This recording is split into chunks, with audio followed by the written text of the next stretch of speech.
Same bloodline found across 3 continents. How is it possible? Imagine this: you carry a piece of DNA inside your body that has been found in 2 other places on Earth, places your ancestors were never supposed to reach. No ships. No migration. No recorded history connecting them. And yet, the same bloodline exists. This is not a story. This is a scientific problem that still does not have a clear answer. Because science tells us something very specific about human DNA. It spreads slowly, generation by generation, following clear geographical paths.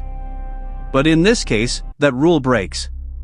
The same rare genetic marker has been identified in a remote tribe in South America, a small isolated population in Eastern Europe, and an ancient community in Southeast Asia. 3 locations. 3 completely different histories. Entire oceans separating them. And no visible connection. At first, scientists did what they always do when faced with the impossible. They assumed it was an error. Contamination in the lab. A mistake in sequencing. Because that is the easiest explanation. But the problem is, the results did not go away. The same pattern kept appearing. Different laboratories. Different researchers. Different countries. The same data. And at that moment, the question changed. It was no longer, is this wrong? The real question became, how is this possible? For decades, the dominant model of human history has been simple, almost elegant. Humans originated in Africa and slowly spread across the world in waves of migration. Over thousands of years, small groups moved, settled, adapted, and formed new populations. This model explains language, culture, and most importantly, genetics. DNA, like a trail, carries the memory of those movements. It shows where people came from, how they mixed, and how they changed. But what happens when the trail disappears? What happens when DNA points to 3 different directions at the same time? That is where this mystery begins to unravel. At the surface level, there is an explanation that seems reasonable. Genetic similarity across distant populations is not unheard of. Sometimes, a mutation can occur thousands of years ago and spread through different branches of humanity. Over time, fragments of that mutation can survive in unexpected places. Scientists call this shared ancestry. It is a known phenomenon, and it explains why people from different parts of the world can still have small genetic overlaps. But here is the problem: this case is not about small overlaps. This is about a highly specific genetic marker, one that is statistically unlikely to appear independently in separate populations. In normal conditions, such a marker would trace back to a single origin point. A single place where it first appeared, before spreading outward in a predictable pattern. But that is not what we see here. Instead of 1 origin, we see 3. And this is where the first layer of explanation starts to fail. Because if these populations truly share a common ancestor carrying this marker, then there must have been a path connecting them. A migration route. A chain of contact. Something. But archaeology does not support this. There are no artifacts linking these groups. No shared tools. No evidence of trade. No linguistic similarities. Nothing that suggests they were ever connected in a way that would allow such a precise genetic signature to spread between them. It is as if the DNA moved, without people moving. When scientists encounter a problem like this, they do not jump to conclusions. They go deeper. They look for patterns that are not immediately visible. And this is where genetics becomes more than just a record of the past, it becomes a tool for uncovering hidden structures in human history. Researchers began to analyze not just the presence of this marker, but its exact structure. The sequence itself.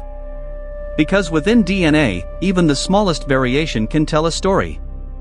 And what they found only made things more complicated. The marker was not just similar across these populations, it was nearly identical. So identical that it suggested a relatively recent connection, not something that happened tens of thousands of years ago. But that creates an even bigger problem.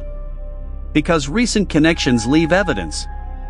They leave traces in culture, in language, in migration records. And again, there was nothing. At this point, the mystery moved into a second layer. One that goes beyond simple explanations and into the deeper mechanics of genetics itself. Some researchers proposed that this could be an example of what is known as convergent evolution at the genetic level. The idea that similar environmental pressures could cause similar mutations to appear independently in different populations.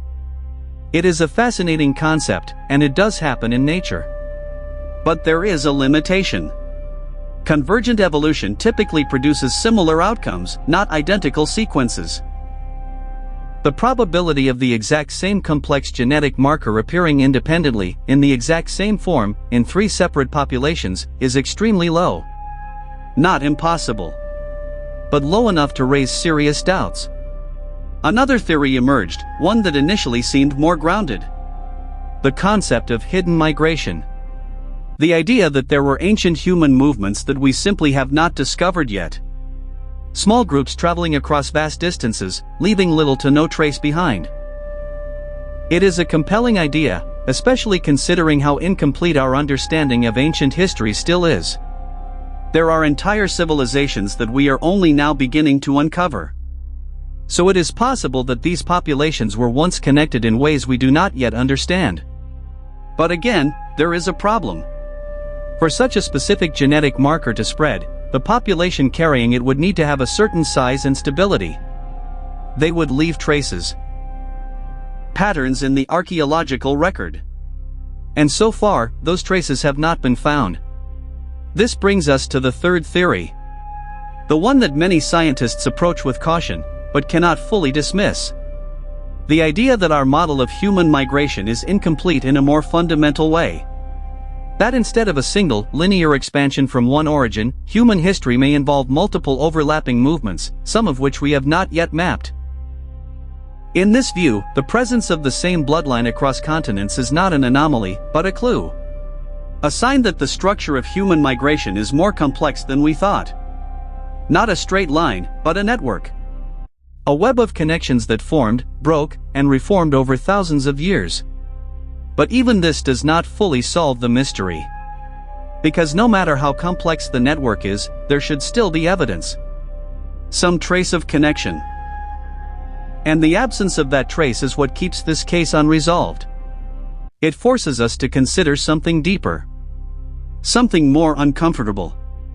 The possibility that DNA, as reliable as it is, might be revealing patterns that we are not yet capable of interpreting correctly. That the data is accurate, but our understanding is not. Now imagine this from a human perspective. Not as a scientist, but as an individual. Imagine you are part of one of these isolated populations. You grow up believing your history is local, rooted in your land, your culture, your ancestors.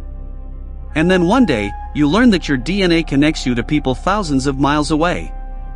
People who speak different languages, live in different environments, and have no shared history with you. What does that do to your sense of identity? What does it mean to belong to a place, if your biology suggests a connection to somewhere else entirely? This is where the mystery becomes more than just scientific. It becomes personal. Because at its core, this is not just about where humans came from. It is about how we define ourselves. About the invisible threads that connect us in ways we do not fully understand. And as research continues, as new technologies allow us to read DNA with greater precision, one thing becomes clear. We are only beginning to see the surface of a much deeper story. And somewhere within that story is the answer to a question that still has not been resolved. How can the same bloodline exist, in places that should never have been connected? The question did not go away. If anything, it became more precise, more difficult to ignore, because once the possibility of error was removed, what remained was something far more unsettling. The same bloodline, appearing across continents with no visible connection, was no longer just a curiosity. It was a contradiction embedded inside human history. And contradictions like this do not disappear. They force a deeper investigation. Researchers shifted their focus away from maps and migration models and turned directly toward the DNA itself, not just asking where this marker exists, but how it behaves, how it evolves, and what hidden information might be stored within its structure. Because DNA is not just a static code. It changes over time in predictable ways, accumulating tiny variations that act like timestamps, allowing scientists to estimate when two individuals or populations last shared a common ancestor.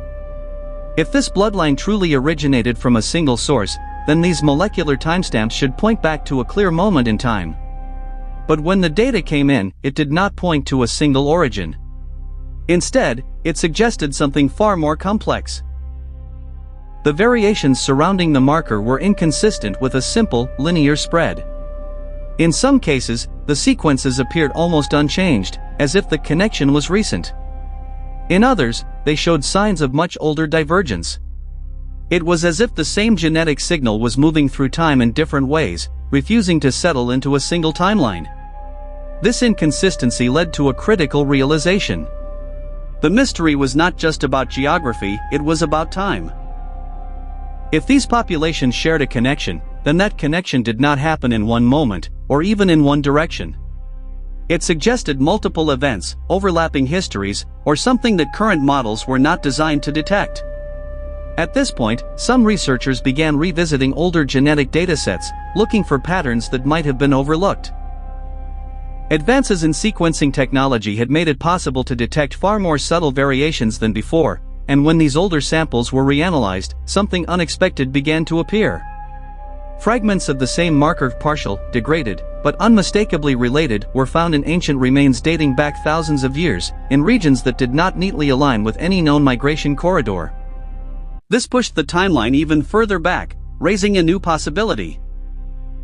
That this bloodline might not be the result of a single expansion, but multiple dispersals, separated by long periods of time. But even that explanation had limits. Because if multiple dispersals had occurred, there should be a gradual chain of genetic continuity linking them together. Instead, what researchers saw were isolated clusters, distinct populations carrying the marker, separated by gaps where it did not appear at all. These gaps were not small. They spanned entire regions where, according to current understanding, the marker should have been present if it had spread in a conventional way. It was as if the signal appeared, disappeared, and then appeared again somewhere else, without leaving a continuous trail. This pattern was difficult to reconcile with standard models of population movement, which rely on gradual expansion and mixing.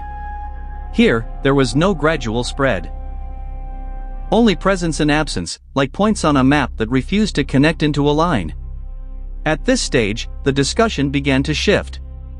Some scientists proposed that what we were seeing might be the result of population bottlenecks, moments in history when human groups were drastically reduced in size, leaving only a small number of individuals to pass on their genes. In such scenarios, certain genetic markers can become highly concentrated within a population, even if they were rare to begin with. Over time, as populations expand again, these markers can appear in unexpected places. It is a well-documented phenomenon, and it has been used to explain various genetic anomalies in the past. But again, there was a problem. Bottlenecks can amplify existing markers, but they cannot easily explain identical markers appearing independently across widely separated populations without a shared recent ancestor. The scale and precision of this pattern went beyond what bottleneck effects alone could account for. Another line of investigation focused on the possibility of undiscovered contact between ancient populations. Not large-scale migrations, but small, isolated interactions. Brief encounters that left a genetic trace without leaving a significant cultural or archaeological footprint. This idea gained some traction, particularly in light of recent discoveries suggesting that ancient humans were more mobile than previously believed. There is growing evidence that early seafaring and long-distance travel may have occurred earlier than once thought. If even a small number of individuals carrying this marker had traveled between continents, they could have introduced it into new populations. Over time, that marker could have persisted, even if all other evidence of that contact disappeared. It is a plausible scenario, and it aligns with the idea that history is incomplete. But it still relies on events that, so far, have left no direct evidence. And in science, plausibility is not the same as proof. As the investigation deepened, one particular study began to attract attention. A collaborative effort between multiple research institutions analyzed high-resolution genomic data from all three populations, comparing not just the marker itself, but the broader genetic context in which it appeared. What they found added another layer to the mystery.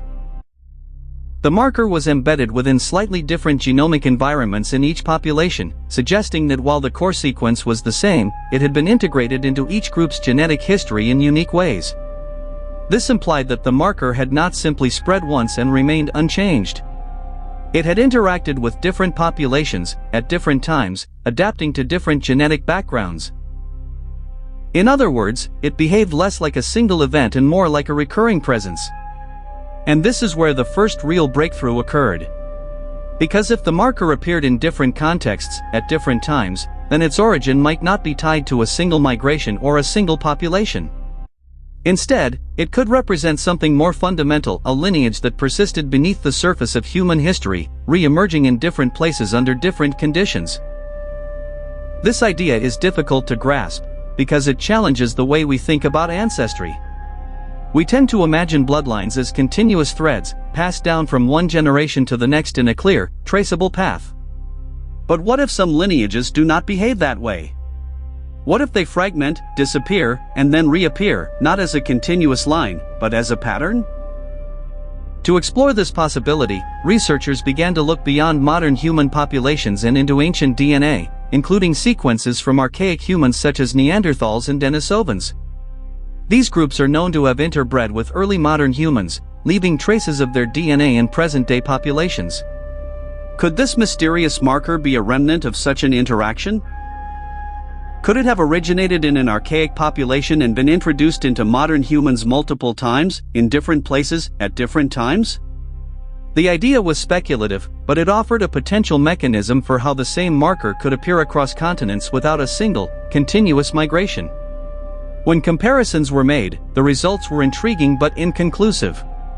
There were faint similarities, echoes of sequences that resembled parts of the marker, but nothing definitive. It was enough to keep the hypothesis alive, but not enough to confirm it. And so, the mystery remained open, balanced between multiple explanations, none of which fully accounted for the data. Now imagine standing at the edge of this uncertainty, not as a researcher, but as someone trying to understand your own place in the world. You look at a map and see boundaries, countries, continents, distances that feel absolute. But then you look at your DNA, and those boundaries begin to dissolve. Connections appear where none should exist. Histories overlap in ways that do not align with what you have been taught. It forces a different kind of perspective, one where identity is not fixed, but layered, shaped by events that may have left no visible trace. And perhaps that is the most important part of this story. Not the marker itself, not the theories, not even the unanswered questions. But what it reveals about the limits of our understanding. Because for all our technology, for all our data, there are still patterns in human history that we cannot fully explain. And each time we encounter one of these patterns, we are reminded that the story of humanity is not complete. It is still being written, not just in books or records, but in the code inside us. So the question remains, not just as a scientific puzzle, but as something more personal, more fundamental. If the same bloodline can exist in places that were never meant to be connected, then how much of what we believe about our origins is still missing? And how many other connections are waiting to be discovered, hidden in plain sight, inside the very thing we trust the most, our DNA? If this story made you question what you thought you knew, take a moment to like the video, share it with someone who enjoys mysteries like this, and subscribe for more stories that explore the unknown patterns shaping our world.